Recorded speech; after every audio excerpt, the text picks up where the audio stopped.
we're going to wrap this up. I just want to say I had so much fun last night. So, we do these sessions and we pour a lot in and we do a lot of content.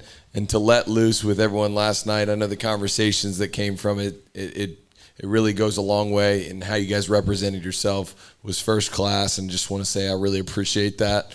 I had a fucking blast, if you don't know. So, I get the privilege of introducing somebody. Every year, Brett does a keynote, and usually Rod introduces him. Candidly, right? I mean, I'm probably almost every year. And this morning, I just kind of looked at Rod and I said, "Hey, can I introduce him?" It's a little emotional. My brother's the craziest person I know, man. And I say that like with all due respect, like even going back to like what was, and his vision and his mind, it just expands my model of reality. And I'm grateful for that. We were talking about with, the IOs on Wednesday, just be aware of your bias. I have a bias to be like pretty conservative, right? And his bias is the other way. And that's why we're good partners.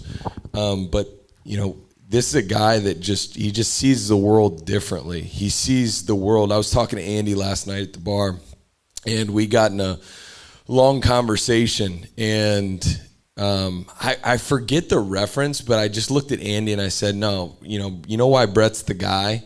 Because he cares more. He just cares. Like, so if you ever get to know Brett, like he cares like almost in a weird way. Right? You're like, this guy can't be serious, right? Like, he doesn't really care that much, right? Like, Matt, in our group text, you always send that beating heart emoji where, like, the heart's beating out of the guy's chest. Like, that's Brett. And so I think his knowledge of the industry and his knowledge of business is understated only next to how much he cares about people.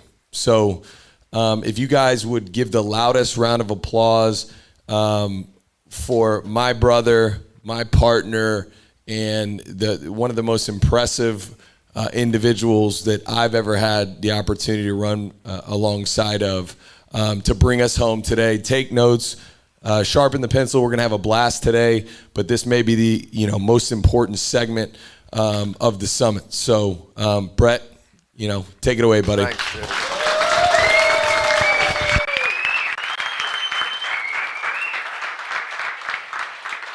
Love you, man. Love you. It's usually me the one that's crying, not him. So I love you, man. That's God, how do you get better than that, man? God bless. We used to beat each other up all the time.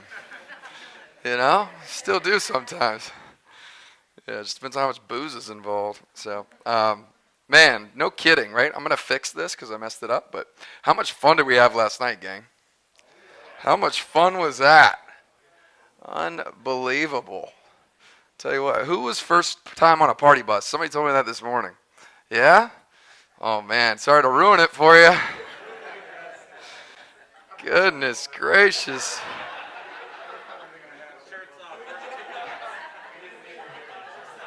Oh, my God. That was unbelievable, man. Oh, my gosh. Well, man, I'm, like we blow it out usually. And that last night was no different. But there's a reason why we do that stuff. It's part of what we do. You guys work hard all year long. We work hard all year long, and work hard, play hard, right? And how many people had some really cool conversations last night at Howl at the Moon that they remember more than anything else? Yeah, that's cool, man. So it's you look around the room and everybody's having like heart to hearts, which is it, man. It's kind of like the magic, The content's great, and we learn a lot, but what we learn from a lot of this stuff is without feeling, without emotion attached to the stuff that we want, it really doesn't matter. They're just notes on a page. It's like what Mike said, everything is neutral until we create meaning. So, what does this mean to you? I hope during this process of going through this stuff, you discover that maybe there's some more depth to this deal than maybe you thought it could be. So I have to admit, so you work on these events and you put all this stuff together, and you go through everything, and you have like all this angst to make sure it goes right. And of course, every year I know I'm going to get up here and give you guys a message, and you know, that usually waits till the end. You know, you're waiting for like this epiphany. So if it's okay with you guys, just to I've put together something that I thought was close to the chest for me. But I have a journal entry that I wrote that I want to read to you guys and then expand on, if that's okay. Especially with Maverick and obviously what we're talking about with Top Gun, I thought it was kind of fitting through our process. Some of the stuff that I'm going to share with you today is just my own journey, and it's just my own experience. So if it resonates with you, great. You know, everybody walks their own experience. You walk your own path. You're on your own deal.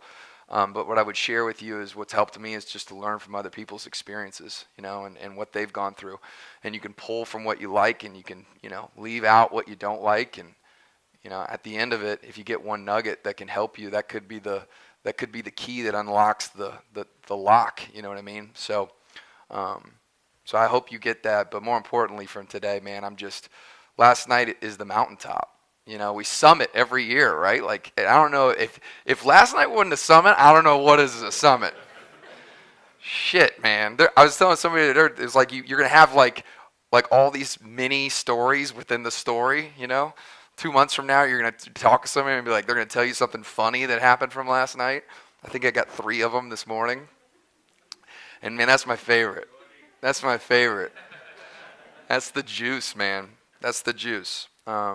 So let me read this says to you. So what it's not the plane, it's the pilot. I know we've said that a lot today, and I've reflected on that, and I kind of wanted to read this to you guys so you can expand on. But variables are present in everything we do. They're factors in everything that we've done up to this point, and they're factors in everything that we plan to do in the future. Part of proper planning and executing is assessing the variables at play and the likelihood of them influencing a future outcome. If we miss the variables that are working against you, the unexpected will cost you time, energy, and money. But just in the same breath, if we identify those variables that are working with us, then we have a greater likelihood of having success. Just as the great sailor assesses the weather before sailing out into sea, he also trains his skills for the day that the unexpected storm swells around his boat. The winds being an important variable to his success or failure, he knows to respect Mother Nature and what it can produce. The skilled sailor knows that the wind can either be violent and life-threatening, or it can be calm and provide miraculous forward progress, literally moving the sailor across the earth with nothing but his wit, skills, and a sail. So if we look at one voyage, it's easy to observe the wind being the most powerful variable in the sailor reaching its destination safely. However, if we choose sailing as our profession, then the longer we are aware that the seas that are calm may become rough. Many times, time doesn't allow us to wait for the perfect weather before departing from port. Our duty calls us into service, and we are left to navigate the seas in whatever form that may decide to bring us that day. So is the success of reaching our destination safely left to chance? Are we subject on the wind? Are we subject to the wind that blows on us all? Or is there something bigger at play? What is a very important and clear variable, like the wind, when we look at one voyage, becomes almost insignificant when we look at hundreds, if not thousands of voyages. Specifically because if you're a sailor long enough, you will encounter rough weather and high winds. Meaning this simply random variable becomes part of the job. It's a guarantee that the winds will change on the sailor. It's a guarantee that we will be forced into rough weather. It's a guarantee that we will experience high winds. So when we look at a dozen voyages, hundreds of voyages, thousands of voyages, the most powerful variable is not the weather. It is the skills that they possess and the artistry of the sail. As Jim Rhodes said best, it is not the wind where our focus should lie, but in the setting of our own sail. So today I'm going to talk to you about becoming the most powerful variable, because we talk a lot about the hows in this business and all these different things that are at play. And the more you can stack the deck in your favor, the more likelihood you're going to have success with whatever you guys are trying to figure out and for your client experience. And I would encourage you. That's what that process is for at the beginning, at the back of the booklet. You know, your team leads will get with you. We'll go over this stuff like we do every year, and we'll do a debrief. But figuring out what that looks like is different for everybody. I can't tell you what that's going to look like for how you do it. That's going to be, your flavor. And just like it's your flavor for client experience when you're trying to figure out how to take your brand to the next level, I would ask you the same thing for your life. For what do you want here? Like, what is that thing for you? I don't know. And if we were to poll everybody in this room, I'm sure everybody would have a different Everybody would have a different thing that they're looking for. Crystal, we had some awesome conversations last night. What you were looking for. I'm laughing because of this referral marketing up here, right? It's like, all of a sudden, boom, you're in an environment, where you wanted to be, exactly what you wanted to do, which is cool and not planned, which is pretty awesome. So I don't know what that is for you, but I will tell you that the reason we're in this room is not to sell more insurance. The reason we're in this room is so you can get whatever that is. Whatever that is that you want, the whole reason that this entire structure and platform is provided is so you can get that. And I need you to believe that today, because without that, this doesn't exist, right? Our mission is to create extraordinary lives. But an extraordinary life is made up of a lot of successes, right? But what's the cool thing about successes and the bad thing about successes? Once you hit one success, what do you want? You want the next one, right? So is it fair to say that it's more of a game of just stair step to see how high you can get? It isn't about really hitting anything, because you're going to hit stuff your whole life. That's not an extraordinary life. The piece that's missing is fulfillment, right? Success plus fulfillment, that equals an extraordinary life. And the problem is we get lost in sometimes the successes, and they're fun. Trust me, I'm driven just as much as the rest of us. But we've got to take a step back and ask ourselves, how do we get the fulfillment piece? Because that's what we're doing here. That's what an extraordinary life looks like.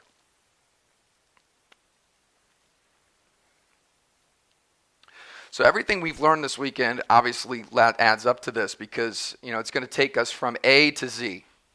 So when we're trying to get to a certain place and a certain goal, there are some things that we're going to talk about today that'll help you get there. So, I'm going to put you on the spot, but what are the things that maybe, or some of the things you guys think about when you think about what I'm going to do how can I improve the client experience in my own process? Have you thought about that yet? Spend some time thinking about that, meditating on that? I'm going to put you on the spot. If you don't, that's okay. I just think the word expectation comes up a lot. What do you mean by that? Like when you're setting an expectation for yourself or the client, I think that the delivery of that has to be spot on. Okay. So setting proper expectations, being clear about the next steps is something that you think you can improve on your client experience. That's great. Anybody else have something that's come to mind? I totally agree with her. I kept hearing set expectations. It's easy to set expectations. Great. And I need to do that better. And I actually got feedback from a client that I lost. And the reason was because I didn't make it easy. And I overcomplicated where we could go and what she could have.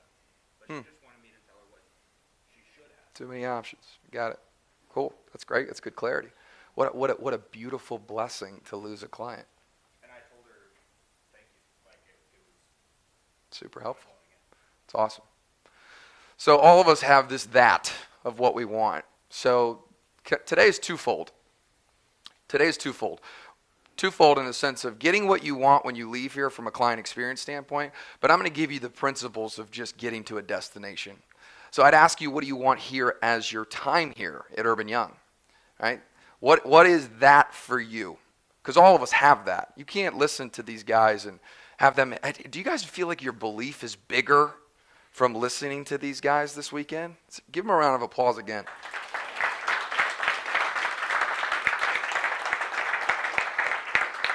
So if you're not leaving here crystal clear on what you want, then the bottom line is you're going to have a hard time hitting it. So the 4 things I'm going to share with you today are things that Rod Taylor and I, because we share a lot of this stuff, we learn the same things, that we believe can get you to a destination. And at this point, it's not theory. There's enough success stories in the room that I'd ask you to just look around. At first, it was just theory. This is just stuff that we learned from somebody else who had done it. And I didn't have the internal proof to look internally to say, this is my truth. So what I did was I borrowed it from other people. Right? I borrowed it from people who have done it before. I borrowed it from mentors. I learned these things, and they asked me to trust. So I'm asking you today to just trust. I'm asking you today to be open. I'm asking you today to have an open mind of what's possible. Because these things that I'm going to share with you today, these are from personal experience. They are battle wounds. Some of them are from stuff that we've picked up from other people, and they've worked and they've been practical, and some of them are just getting our ass kicked and swinging the axe and going, wow, that's a pattern that's shown up over and over and over again. Right? And you can apply this in anything that you want, whether it's in your business, whether it's in your client experience, destination you're looking for, or whether it's in what you want here or what you want outside of here. Because let's be honest, there are people in this room that might not be in here forever. And there are going to be more people in this room next year than there are today. But you can take this with you. These are transferable skills. These are transferable things that you could take and you can get to anywhere you want to be. So first is destination. We have to know where we're going. Right? It sounds so simple, but how many times have you guys gone to a conference or something like that and you don't write down where you want to be? We don't write down where we want to end up. We just say, I want to do more. Well, life doesn't work that way. It doesn't end up. If you take off, your flight on the aircraft carrier and you just get in the air and you're like, we're just going to land somewhere, right? It doesn't really work out well. You have to know the coordinates, right? You got to know where you're going. Clarity here is the most important thing. Clarity is power, because the more descriptive that you can get with this one, the more likelihood you're going to have success. So when you're writing this down, whether it's in your booklet today about your client experience, how does it feel when they do they give you a compliment at the end? Did they thank you at the end? Like, be descriptive. What's the tonality in their voice? Do you make them laugh, right? Getting descriptive with what you want and where you're going to end up is going to help you gain clarity on where you're going to be. The clearer you are to figure out where you want to go in your life at the end of the year, at the end of this quarter, is going to give you more clarity on how possible it is, right? Creating a compelling future is what pulls us into the present for us to be able to do the activity today that's going to be the promise of tomorrow. Does that make sense? Cool. So your why is your North Star. Everybody heard that before? What's your why? I know the IO day, we did it with them. We went through what your why was, but we didn't share it in front of everybody. We went into some numbers. But does anybody have a reason or their why for their business? Why they're here? Does anybody have clarity on that? Adam, do you mind sharing?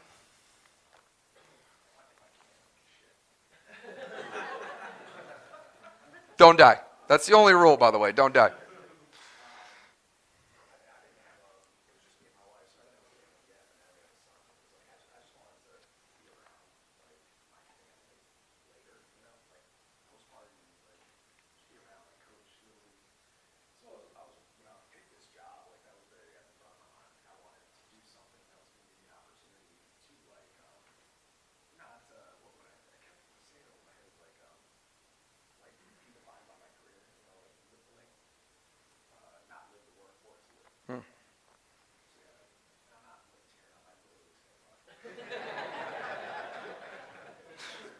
It's a battle wound right there.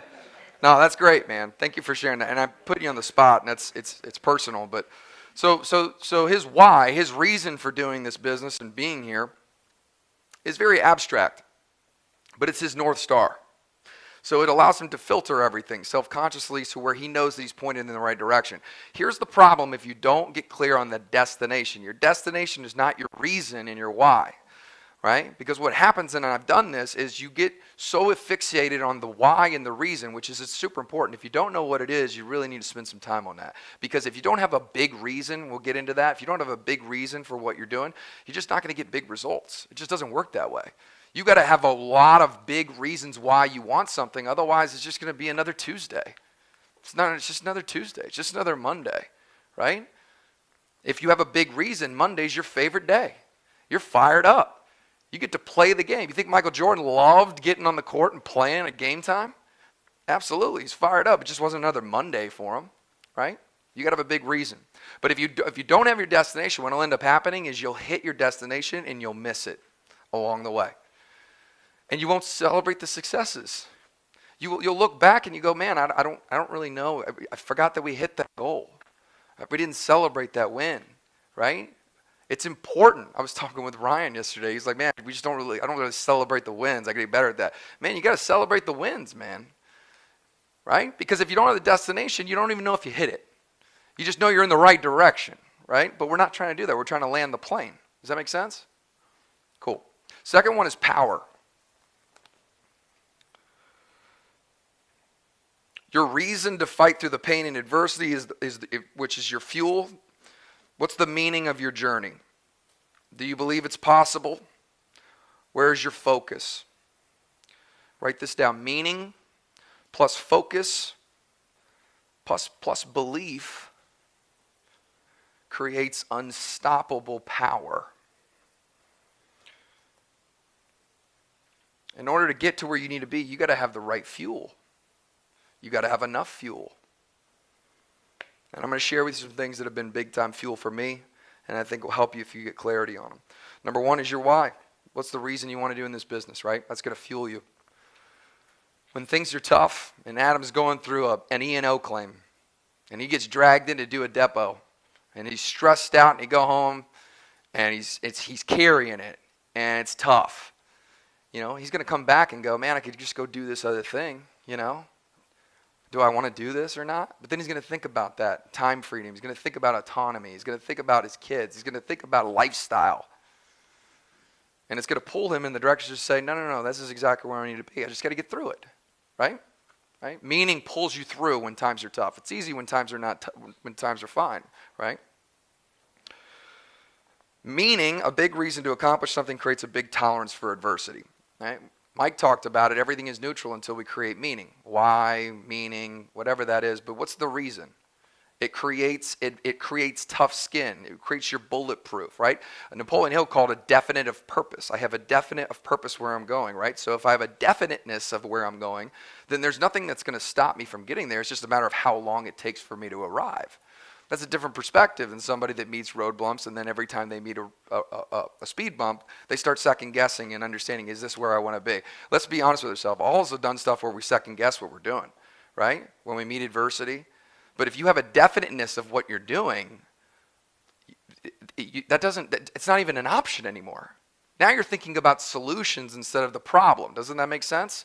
If I already have ruled that out, that there's no stopping from where I'm going to go, then I always just think, okay, well, how do I get around this? Does that make sense? Cool. When we change the meaning of the things that happen to us in life, we create more power. We're a victim rather than a victim. Let's talk about Maverick's experience before the mission, prepared him for going through the work. Those of you that have watched Top Gun, say I love it, right? Who didn't? Raise your hand. You should be ashamed of yourself. I'm just kidding. Right, he's the Maverick. He's the guy that doesn't fit in. All of his life, he's been this pilot that didn't get promoted in the second movie. He didn't fit the mold. Right, he's the renegade, and there's been friction and toughness that has come from who he is and his journey and his story. Right, so his meaning could have been, woe is me, I don't fit in here. This isn't where I need to be. I need to go find something else. Disempowering meaning, or if his meaning was, man, something in the future is waiting for me, and these things that I'm being tested on are going to prepare me for what's coming. This is not my quote, but I would write this down. We're most equipped to help the person that we once were. So when things are happening to you, and you're getting punched, and you start getting victim mentality, what a better meaning it would be to say, damn, there must be some big gifts in the future, and I'm being molded to be able to receive them. It's a place of curiosity. My meaning changed. It just means that it's somewhere near in the future, someone's going to have this problem, and I'm going to overcome it, and I'm going to be able to help them. What a cool opportunity for me. That's exactly what happened to Maverick. He's the pilot's pilot, right? No one is able to lead this mission except him because of a lifetime of experience, because of a lifetime of things that have led him up to that point. How much more powerful is it to get up and deal with adversity if that's your meaning versus, I don't fit in here, I don't know if this is the right place for me, right? Completely different perspective and shift. And that has to do with just between your ears. So very important. Understand what's the meaning of your journey. What's the meaning of what you do? What's the meaning for the sales call? What's the meaning for when you get the door slammed in your face and get kicked out of offices? What's the meaning of when things happen? It's saying, wow, this will be interesting. I wonder why this has happened. Cool. Great. There must be something really cool coming. We're a victor rather than a victim. Second one is focus. A clear message creates focus. Where are you spending your time? How many of you spend your time in the place that fills you up, or that you sometimes just, so how many people spend their time in a place maybe that doesn't necessarily need to be where it's supposed to be? How many people spend their time on a daily basis in places that they don't necessarily know if that should be there, right? Well, if you know what your meaning is, then you know where to spend your time, right? So I know where my meaning is in life, and because of that, these are important. And I know Taylor and Rod's meaning and what that is, and that's why we do these events, right? It allows us to prioritize what's important. You know how easy it is not to do this? It would be so much easier not to do this, right? So where do you put my focus? There's a lot of other places I could use our time, but why do we put our time here? Because it aligns with our meaning. So you got to check in and understand what's your meaning for what you're going to do. Where am I spending my time? Because where I focus on expands. What I focus on expands. Okay? I'll give you an example. Where's my personal lines service team? I'm sorry, personal line sales. Raise your hand. Raise it high. Personal line sales. Raise it high. So, remember, so we just changed comp probably 2.5, 3 months ago? Comp plan change? It was a big deal, right? That was a big deal. Nobody wants to change a comp plan. It's the worst thing you want to do, because you know why? Change in that essence, when it comes to that, is not a good thing, because nobody likes change. It creates uncertainty. So from a leadership perspective, leadership is constant, leadership is consistent, leadership always has the same message, and it's over and over and over and over and over and over again, because that allows people to have certainty, and people fall in line and they can trust it, therefore they follow. Right? So when you change these things, it's a very big deal. But what happened when we changed the fact that autos, you had to have a certain amount of autos to connect with the residual part of the comp plan? Did the meaning change of the autos? Did the importance, did the meaning, did when you were going to spend your time focusing on an auto, did that auto change a level of importance to you? Did the meaning, instead of being auto, be like, this would be great because autos create X, Y, and Z, and I can have my auto bonus? Or did it go, I have to get this, the importance, because I need to be able to make the same comp? The meaning to the meaning of the activity changed for you. And then what happened? All of a sudden, everybody focused their attention to it, right or wrong? Right or wrong? Everybody, all of a sudden, they didn't have time, and all of a sudden, you made time for it. Well, why is that? The meaning changed. And because the meaning changed, your focus changed. And because your focus changed, the activity changed. So in less than 2 months, it wasn't HubSpot. HubSpot was just getting done. We didn't even launch anything yet. Taylor was still building out stuff, and we're not even close to where we need to be. It wasn't auto owners. We've had auto owners for a year. So what happened? Production went, we had like 60% more autos than we did, comparatively to how many clients. This is scaled out by client. This is scaled out by accounts. Why is it that instantaneously productivity shifted with no new mousetrap? Because it's meaning and it's focus. So what in your life are you not getting clarity on meaning, and where are you focusing your time? If you can get those two answers, all of a sudden everything changes. Everything changes. You'll figure out the rest. You'll figure out the rest. So that focus is a huge component, but you won't focus on it unless it's important to you. That's why getting clarity on why it's important is so important. Okay? And then the last one is belief. Whew. Man, we could spend an hour on belief, man. The person with the biggest belief always gets the biggest check. Write that down. Not fake belief. Not you standing in front of a room and saying big numbers because you feel important. Because we know you don't believe it. Belief is genuine. You can't fake belief.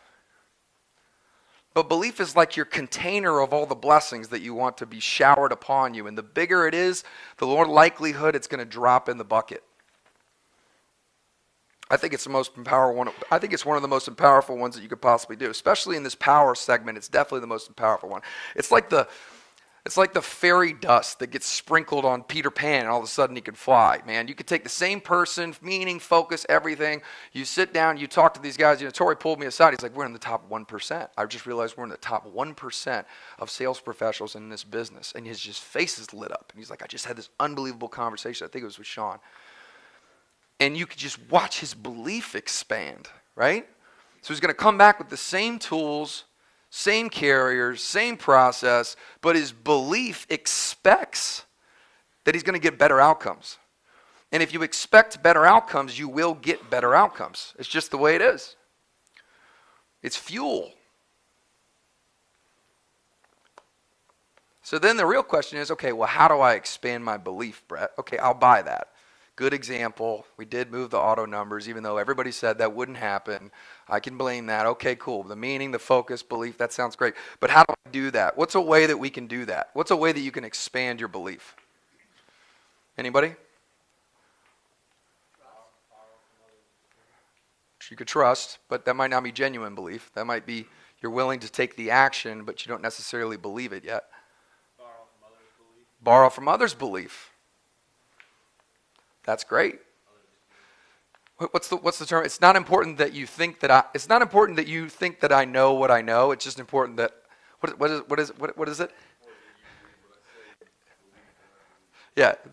It's not important that you believe what I say. It's important that you believe that I believe in what I'm saying. Right? It's important that you believe that I believe.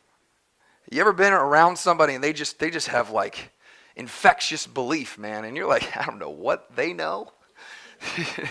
But either they're crazy or maybe they're onto something. And even the ones that you say are crazy, they're crazy, but you're kind of still looking over your shoulder because you're like, oh, they're nuts. But then every once in a while you look back and you're like, do they know something I don't know? Right? You can borrow it. You can borrow it. How about getting around the right people? Proximity.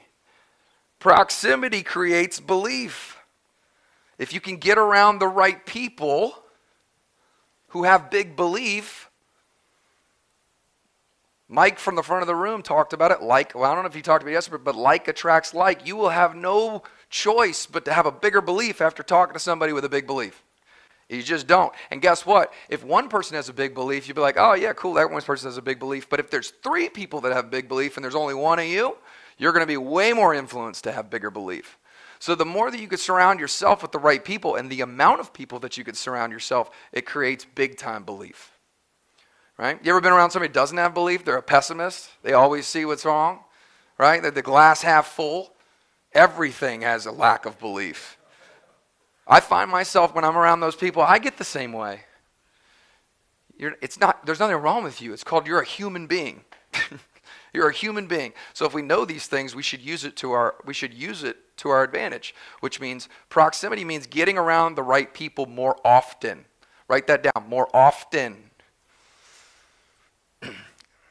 That also means disassociating from the right people. That doesn't mean you have to drop them as friends. It doesn't mean you have to drop them, if your mom doesn't have a lot of belief, don't drop your mom. Shout out to Mama Young, right? But can you spend less time with them? Can you spend less time with them?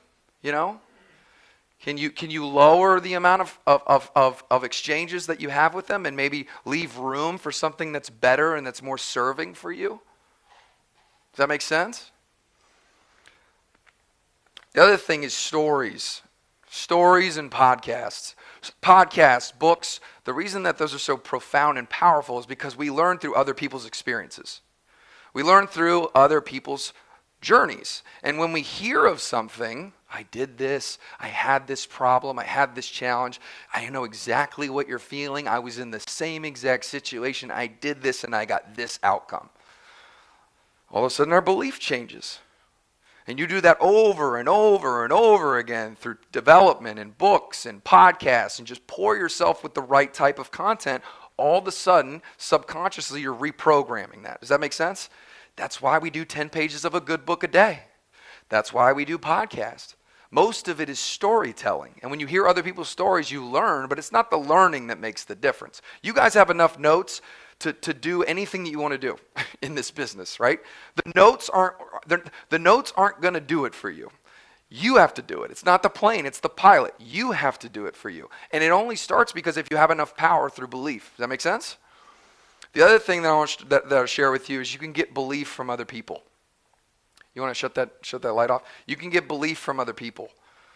And remember this part in Maverick? Those of you that watched the movie? It's my favorite part. I got goosebumps. I got goosebumps. Who the hell is that? Maverick to range control.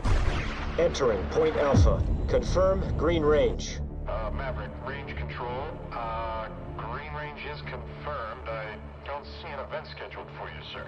Well, I'm going anyway. Nice. Setting time to target, 2 minutes, 15 seconds. 2:15, that's impossible. File attack point. Maverick's inbound.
Pumping in 3, 2, 1.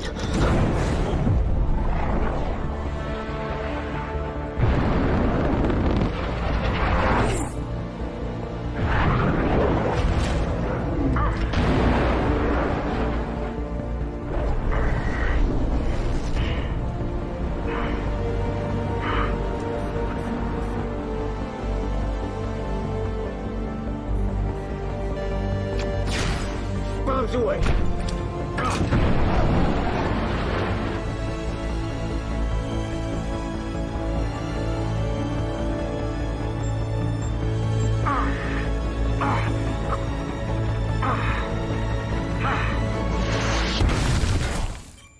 Bullseye, holy shit! Yeah, give it a round of applause for Maverick.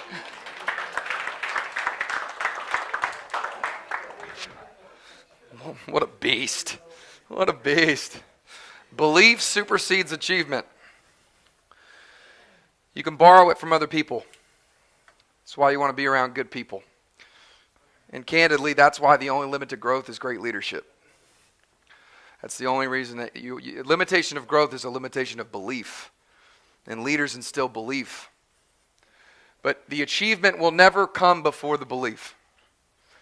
And you stair-step your way up the ladder on this stuff. So you got to have patience. Write that down too. Patience is important. You're not going to come out here. You're going to come out here with more belief. But you're going to have more belief a decade from now from doing it. Okay? And you just need to be comfortable with that. You need to be okay with that. You need to show up. You need to be willing to put the activity in. You need to develop. Proximity, being around the right people. Patience that you're going to stair-step your way. And then learning through stories. So the third one is tools. Tools. Your aircraft. Do I have the right aircraft? Right? I've got a destination. I know the coordinates. I've got power involved. I've got thrust. And then do I have the right aircraft? And the aircraft for us is Urban Young. We call it the vehicle. We call it the aircraft today. Near a rocket ship. Shout out to Zoe's intro video. It was a great depiction of a glove box rocket ship. Insurance plus personal development. That's Urban Young. It's the insurance business, which Ryan has made very, very clear today. You can have whatever you want here, as long as you can meet some friction, which I'll talk about later. Right? Insurance business, personal development equals the vehicle. So let's talk about the insurance business for a second. The insurance business is in the financial services arena. And the financial services arena has created more millionaires than any other industry in the history of ingenuity. It just is what it is. There is so much opportunity in here. You could spend an entire lifetime and you wouldn't even dip your toe in the puddle.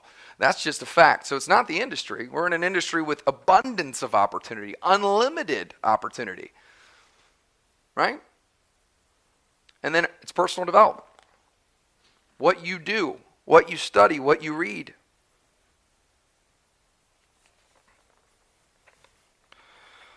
So the reason we've been able to grow at a rate that we've been at is because of this thing called personal development, right? We've had people rise on the ranks. People ask all the time, well, how do you have the retention that you have, number one? Number two, how do you get people to take ownership? First of all, you don't get people to do anything. It's a wrong question. But the fact of the matter is, you're here because you want something. You're here because you're after something. You're looking for more. And if you're not looking for more, I would encourage you, that is okay. It's okay to want more. You should want more. It's your journey. Progress equals happiness, right? You should be looking for more. You should be looking for more tomorrow than you were today, right? So I want to go through this with you to build your belief, but we're opening new offices in new territories. We're creating success stories every day, right?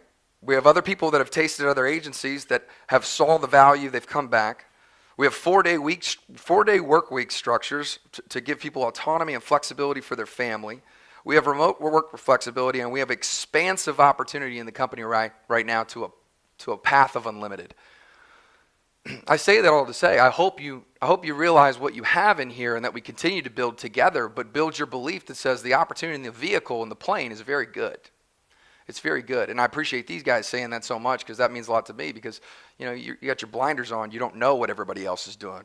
But that's cool to hear it third party. But you need to have the belief and understanding that the vehicle that you have and the tool is good enough to get the job done. So the plane isn't the issue.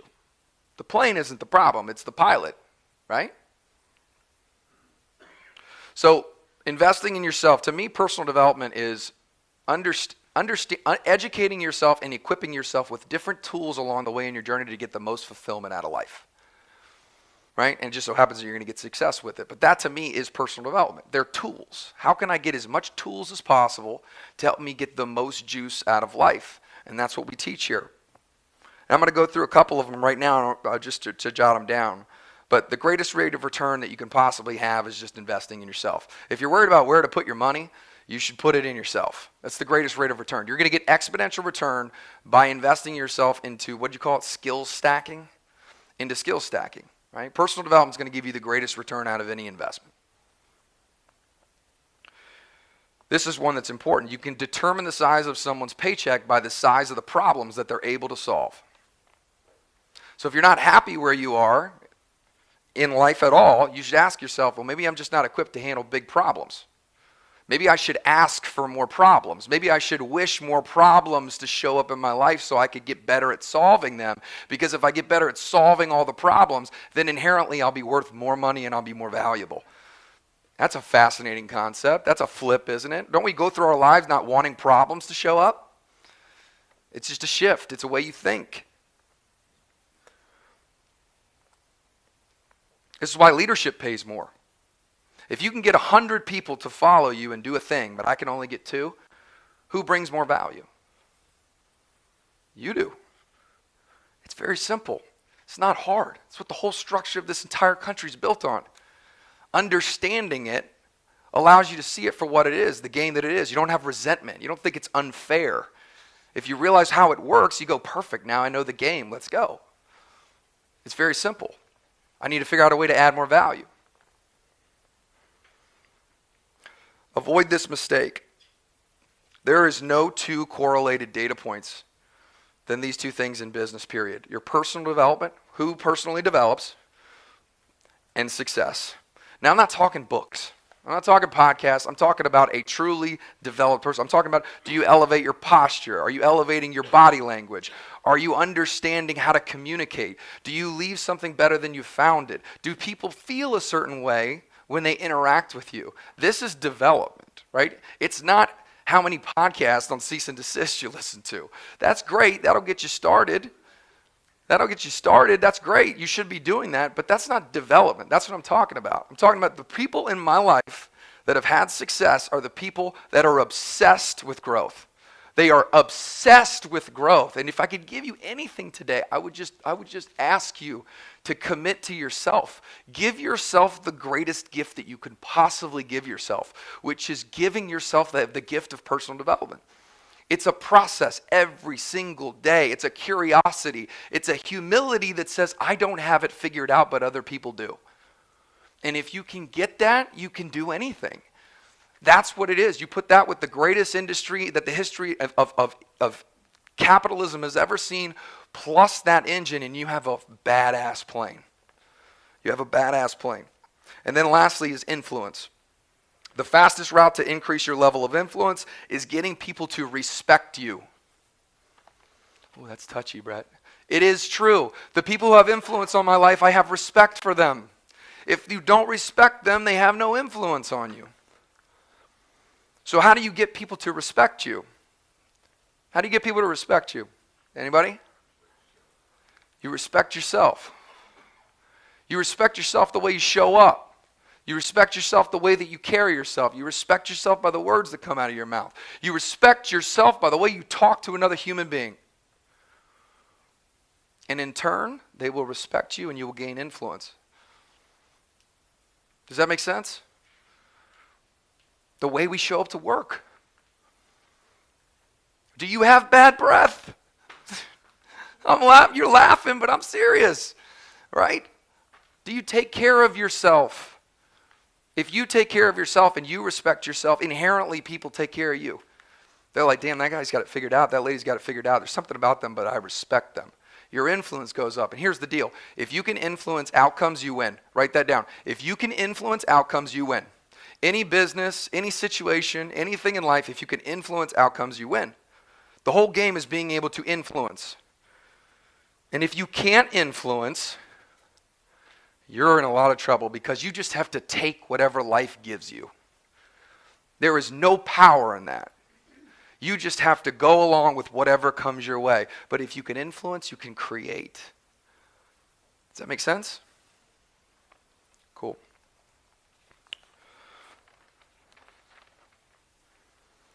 And the last one is support. And this one's my favorite one. This one's my favorite one because in here we call it culture. A group of people that you're connected to. A group of people that lift you up. When you're on the radio and you need to get to your destination and one of your instruments goes out and you call back on the radio to get to where you need to go, who's the person on the other end of the radio that says, I've been there before, let me help you. I care about you. I want you to win. Right? Who supports you, to me, is the biggest reason why people win. Biggest reason why they win. Here's why. So, he's going to laugh. But so, business is very similar to life, and life is very similar to business. Everybody can think about stuff that they relate this to their practice, to their profession, but how many people can relate some of this stuff just to your life? Right? Just to your life, man. And are they any different? Like, it's just a different utility. So we're out on the back patio, and we haven't got plants on the back patio for the house that we bought like 2 years ago. And finally we get these plants, and we're planting these plants in the back, and there's this beautiful plant with these flowers on it. We have this small pot. And I'm like, well, we can't plant it in this small pot. Well, the plant was already small. It's not big. It's not too big for the pot. But what happens when you plant a plant into a small pot? Does anybody know? It stays small. Because the plant will only grow to the size of the pot that it's in. The plant will only grow to the size of the pot that it's in. If you have a small pot and your support system is small, you will get small results. It's just the way that life works. It's just the nature of it. You don't have anywhere to expand. You have to get an expansive environment. This is an expansive environment. The conversations last night at the bar, those are expansive conversations. I got goosebumps. Those are expansive relationships. You have room to grow and be free here. When you go to places where people try to limit you and keep you where you are, that is is conducive to a restrictive environment. And you have no choice but to not grow. It's meant that way. That's just how life works. So you got to get in a bigger pot. We're the average of the 5 people that we associate the most. Have you guys heard that before? You're the average of the 5 people that you associate with the most. So if you can get around people, the 5 people that are more influential, that are more refined, that give more value, that are more positive, then inherently you will be more positive. But here's the trick that nobody talks about. They don't want to hang out with you. And it's not your fault, but they're trying to hang out with people that are better than them. Does that make sense? Just like you're trying to disassociate from relationships, guess what they're trying to do? The same shit. It's not personal, but understand the game of the way that this works. You don't just go, oh, I'm gonna hang out less with these 4 friends, and I'm gonna go find the most successful friends I could possibly do and replace those relationships. It doesn't work that way. Fair enough? That has to be a reciprocal relationship. So how do you get around people that are better than you? You develop. You're hungry. You're curious. You want growth. They see that you want it. It's desire. And they go, man, I saw that person. I used to be that person. I used to be that person. How about being positive and being in a relationship with somebody where you give them value and make them feel good instead of being in environments where people rip each other down. Be in environments toxic and people just belittle and bit and kick and this little man syndrome bullshit. Instead, you give them real value. You love on them. You give them hugs. You tell another grown man that you fucking love them. And they go, man, you're different. You're different. The people don't act like that. Something about you is different. You elevate your game because you elevate yourself. Does that make sense? And lastly, back to my beautiful pot example with my lovely wife, my queen. The plant dies. Some of us are leaders in this room, and you will be charged with leading yourself, but you'll be charged with leading other people, hopefully, through this process. And just like a plant, when it dies in your garden, do you blame the plant? Do you blame the plant? You're like, damn, that was a stupid plant. Screw that plant. Imagine that. Or would you check the soil? Would you check the water? Would you say, man, what did I miss? Some of you are leading people in this room, and it's not going the way that you want it to go. Some of you have plants that are not blooming, and your first reaction is to blame the plant. Well, just like in life, when we take extreme ownership of great environments create great people. Period. That's it. Great environments create great people. Bad environments create restriction. They create limits for people.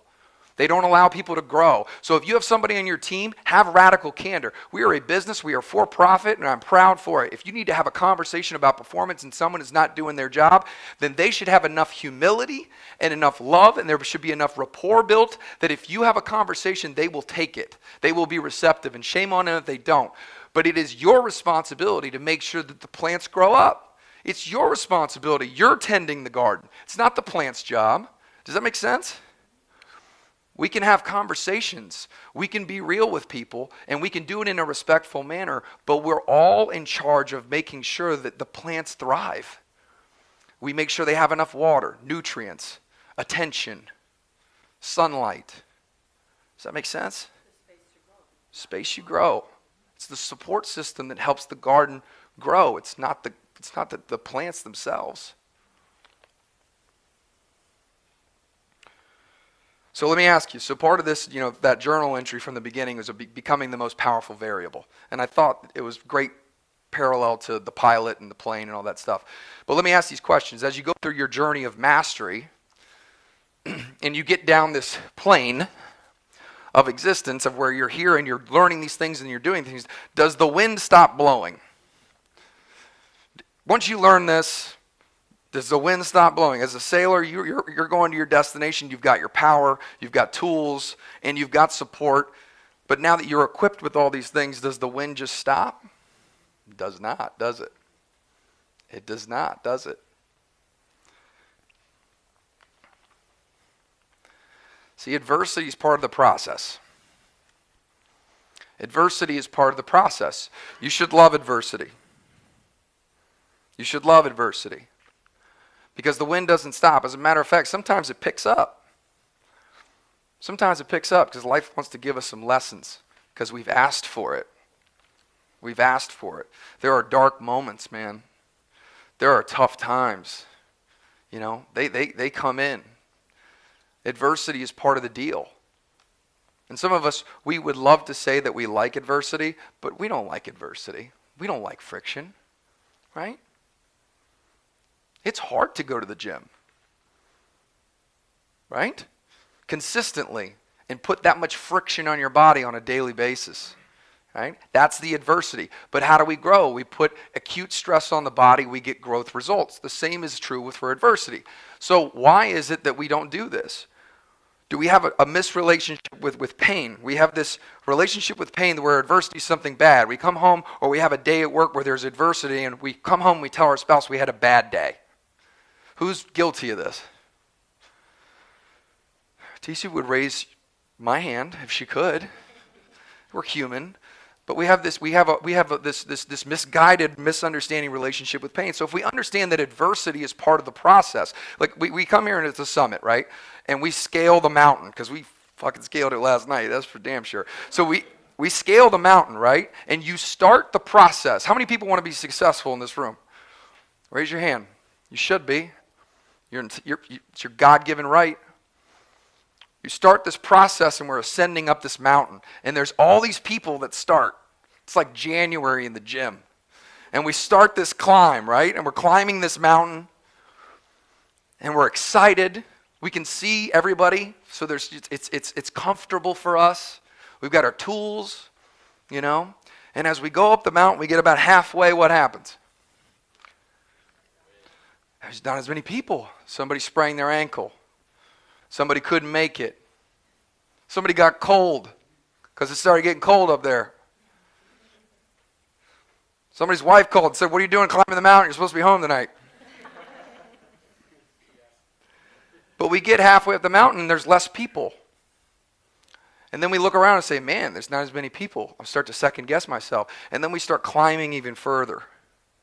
And as we climb even further up this mountain of adversity, of this success, of our destination, of where we're trying to go, what happens when we get close to the top? There's not a lot of people around, right? The reason is maybe, do you think is the air thinner at the top of the mountain than it is below? What about climbing Mount Everest? You can't even breathe up there. You can't even breathe. The air becomes so thin that your oxygen levels are so restricted that it's dangerous to the fact that you might not be able to make it because you're exhausted every time you take a couple breaths.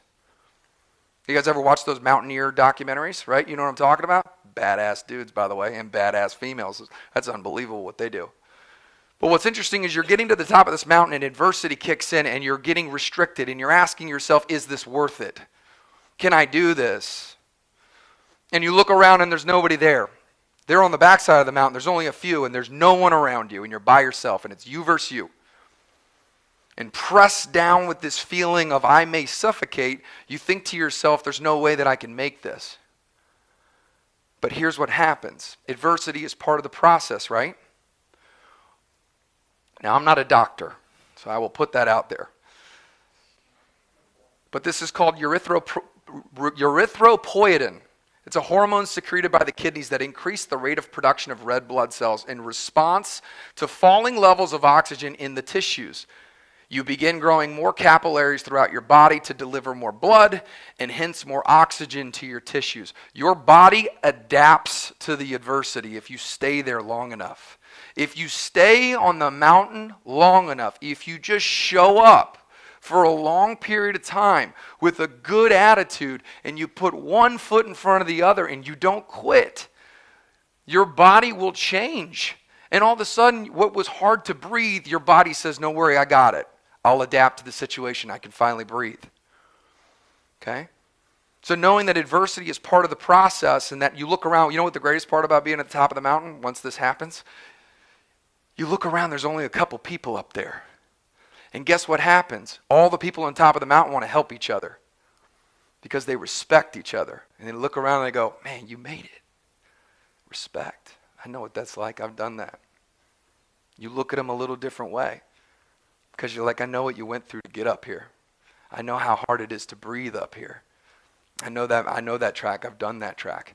And what happens is those people have an affinity to help each other. So what was competitive and everybody clawing and fighting for the top of the mountain, when you're on the top of the mountain, everybody wants to help each other. Sounds like a pretty good recipe to win, doesn't it?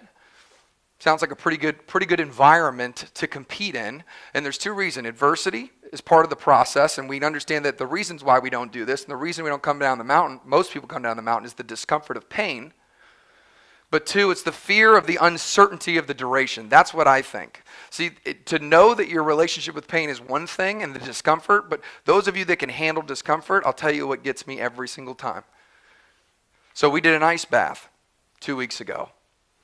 And it's 37 degrees with some of the people that did the master class. And we get in this ice bath. And the ice bath is a metaphor for adversity and stress in your life. It's a metaphor for when life is happening to you and the ice feels like daunting. And it's bearing down on you. What's your mental capacity to be able to sit in that ice and go somewhere else and understand how to breathe and sit in it long enough? And knowing that when you get in, there's going to be adversity. It's going to be cold. You know it, right? So those that showed up to do this, they understand there's going to be discomfort. But here's the problem. And this is going to happen in your urban young career. May happen to you in 2 months. May happen to you in a year. May happen to you in 2 years. At some point, this is going to happen to you. Things are going to be bearing down on you. You got passed over for a promotion. You didn't hit your numbers. You got wrapped up in some E&O claim that Adam's still trying to get out of. And it's going to extend for a period of time that you don't know how long it's going to last. And you can handle the pain. And you can handle the adversity. But not knowing when it's going to end is going to be the hardest thing for you. It's the duration of time, not knowing the duration of time. That's the real problem of why people quit. That's the reason why we back off. If I tell you to get in the ice and I say, it's 30 seconds, Jessica. Shout out to Jessica for doing the ice. Yeah, give her a round of applause. So if you sit in the ice for if I say 30 seconds, you're like, okay, 30 seconds, I got this. But then I go to Amanda and I say, Amanda, I'm not going to tell you how long it's going to be. And I ask you to get in the ice. As soon as you get to like 15 seconds, you are going to start panicking. What's going to go through your head? When does this end? When does this end? How long does this last? Is this normal?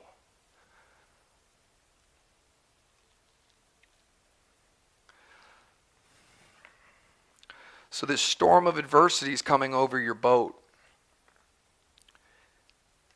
And it's called life, man. People think that this is work.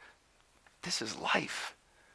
There's 40 people in here, but there's really 120. Your family's in here. Your kids are in here. Your wives are in here. Your friends are in here. You're not a senior agent. You're not a senior agent. You're Tori Scarborough. You're Robbie Gailey. You have a life. All of it shows up in a business. All of it shows up in a business. And if it's not you where it's showing up, it'll be somebody else.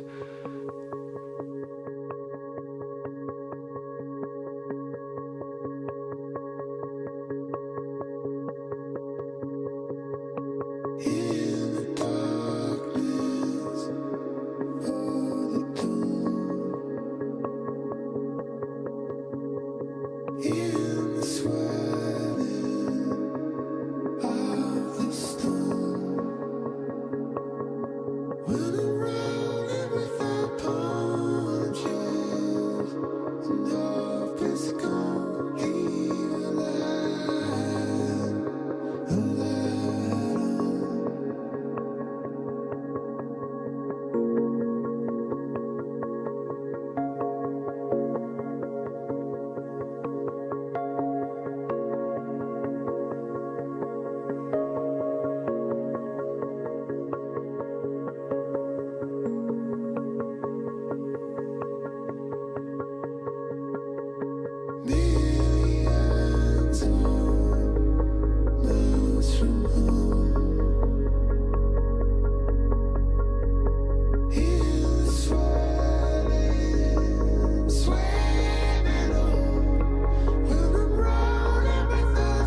So there's been a lot that's gone in the last 4 months.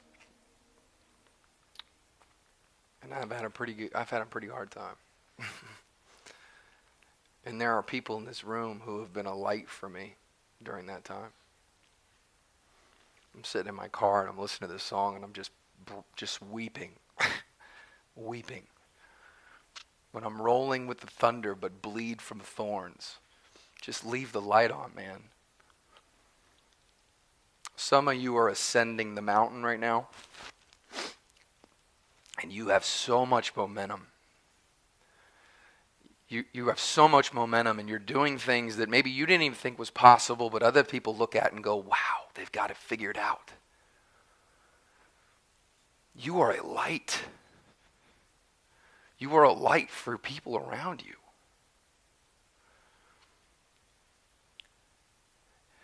And the problem with not knowing where the light is, and when you're out at sea and you can see the shore, you're okay. But the problem with the fear of not knowing how long the adversity is there, and if you don't have a light, the problem is you don't know if you're a mile from shore or you're 17 miles off from shore. You don't know if it's just right there and you're fine, or you're way out in the ocean and you're going to die.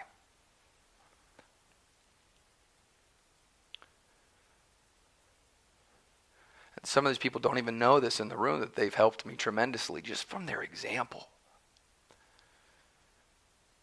When you're out there and you're just doing the thing, but man, you're just getting your ass kicked. And the waves of life are coming over the boat. And you're just bailing stuff out. All this stuff we talked about today, you took all these notes, but you know what? A lot of this stuff is very difficult to even implement if your feet aren't on the beach and on solid ground. You got to get to the shore. If you've ever been out lost at sea, you know what it's like. You can't think about anything. Just life is just fucking hitting you over and over again. But what reminds me of what we do, and what reminds me of why this group is so important, is that when that happens, there's always somebody that's got their light on. There's always somebody that's up the mountain. So if you're up the mountain, you have an obligation, you have a responsibility to let it just be bright, man. You have an obligation to let it shine, to grab somebody that maybe isn't doing that, put your hand around them and be like, man, I got you. I got you. Because you know what? At one point and at some point, it's coming for you. Because the darkness always comes over us. It's part of the human experience. We all go through the adversity. We are all sailors and we cannot control the wind. But why the support and the culture is so important is because if you have this many people in the room, there's always somebody that's got their light on. And just inherently, there's always somebody who doesn't. The biggest threat in this room used to be outside the room. It is no longer outside of the room. There is nobody and nothing that will inhibit us from growth and getting what we want outside of this room. The only people that can keep us from getting what we want collectively are the people in this room. It is the way you treat each other. It is the way you care about each other. It is the way you show up for each other. It is the way that you reach somebody down and you grab their hand and you help them. It's the way you talk to them. And that's the beautiful thing about this room. It's just the law of variance. Now, I can't tell you that the pain will go away. And I can't tell you that the adversity won't last a long time. I can't tell you that. I don't know. I don't know the duration of everybody's battles. I don't know how it goes. I don't know how long's mine going to last. But what I know is that as long as I can see the light, as long as I can see you guys, as long as I can see you guys do the thing, I know that I'm not lost. And I can get fucking back up the next day and I can go get it. Because I know what direction I'm heading.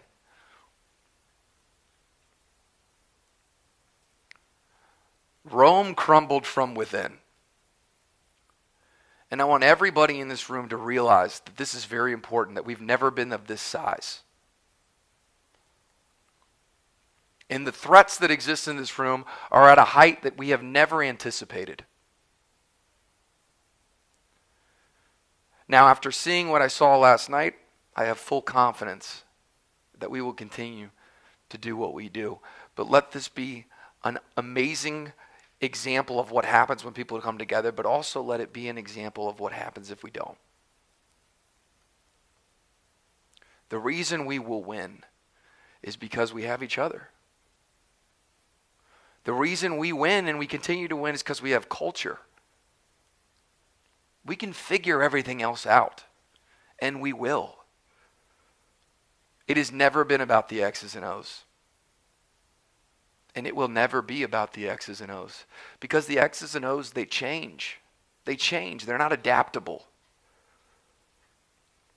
But loving the person that sits next to you and caring about them and showing up and doing the activity and developing because they may need you one day is transferable. Now, I can't tell you to act in a certain way, and neither would I want to. What I want to do is I want to invite you and give you permission to develop the best relationships you've ever had with anybody in your life in this room. I just invite you to squeeze the fruit out of what matters, which is being able to be part of a group of people all moving in a direction and that want more. And that want more not only for themselves, but what it means for the person that they get to go to battle with. Those rich conversations that you guys had last night, that feeling that you get, even that feeling you have in this room, that's experience. That's what experience is. To not feel is to not live. The way we get to any type of experience is through feeling. Now, you could shut it down and not feel it, but it's your choice. But I promise you, you'll get less of a rich experience. I just invite you to lean in, man. Because you'll hit your goals. You'll hit your numbers. You'll open your office. You'll get your promotion. You'll make your money. Then what? Then what? You'll never get today back. You'll never get today back. When we look back at all the summits, we reminisce on all these good times. And my biggest regret is I'm too worried about what adapter we have. And I'm not focused on the conversations and the people that are in front of me. So, man, we got a lot of good things happening. And we got a very bright future for next year. But, man, none of it really means anything if we don't love each other. None of it really means anything if we don't build relationships. None of it really matters. Who wants to win by themselves? That's not fun. You have an obligation to be a light to everybody in this room, but you have an obligation to show other organizations about the way that people treat each other. The most I'm proud of Taylor, Rod, and myself is when we go anywhere, we're different because we respect each other and we treat each other as such. And I just invite you to join in on that. I invite you to be part of that. I invite you to be the light to people outside this room and say, man, there's something different about those urban young people. Does that make sense? Man, I'll tell you right now, I will continue to do my best to be a light for you guys. Because you guys are the biggest. You guys are unbelievable lights for me. Unbelievable lights for me. The greatest reciprocation that I have and the biggest burden of responsibility that I feel is to make sure that my life is a testament to what could be and should be for you guys. And that's heavy. But what a great gift that is. So I'd ask you, if that's important to you, I'd ask you to do it for somebody else. Thanks.